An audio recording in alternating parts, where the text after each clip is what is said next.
Pas facile de se rendre à Abidjan ou même d'en ressortir en passant par le corridor de Jesco dans la commune de Yopougon. C'est parfois long et compliqué. La cause, les stationnements anarchiques de véhicules qui réduisent considérablement la voie. Piégés dans les embouteillages, les usagers sont mécontents, comme le montre ce reportage de Thiémé-Dandjé et Daruna Zeba. Autoroute du Nord, PK24, carrefour de la nouvelle zone industrielle. Le trafic routier y est ralenti.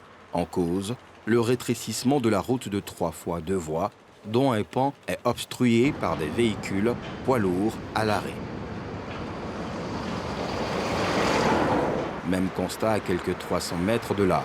Retour au corridor Jesco, la réalité est la même. Sur les lieux, des bouchons. Les embouteillages sont trop, les gros camions stationnent mal. Donc ça fait qu'il n'y a pas trop de passages pour passer. Donc ça fait que ça provoque l'embouteillage et puis ça provoque l'accident aussi. Ça nous fatigue. Vraiment c'est du désordre. Parce que les gros camions sont faits réellement pour avoir un parking. Nous voyons qu'ils ont carrément occupé les voies qui sont de leur parking. Et donc dès qu'ils garent tout le reste, la voie est rétrécie.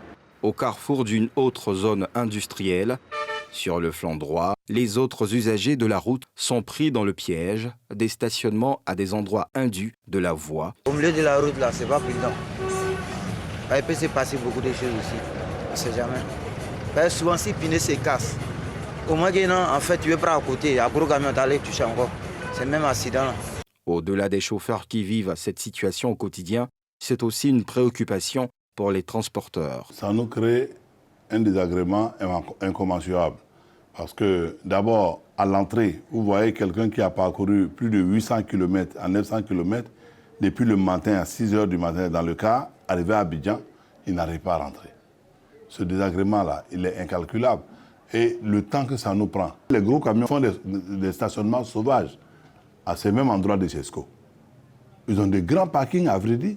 Ils ont des grands parkings. On ne comprend pas pourquoi c'est là-bas. Ils viennent faire leur escorte le soir. Ça n'a pas de sens. Il ne faut pas que cela soit fait à l'entrée de la ville. Donc nous dénonçons ce tas de fait. Tous pris dans l'engrenage des stationnements sauvages, chauffeurs et transporteurs interpellent les autorités compétentes pour le respect de la réglementation en la matière. On va chercher un coin pour là, ils puissent bien garer quoi. Là, ça peut mettre la voie en l'aise aussi. Parce qu'on ça va aller en embouteillage, lui aussi prend sans inverse.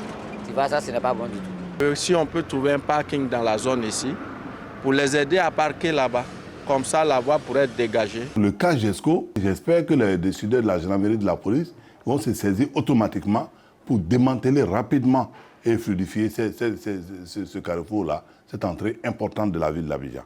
Notons que des aires de stationnement ont été aménagées pour les acteurs du poids lourd. Des sites que tous ne regagnent pas, préférant squatter la voie.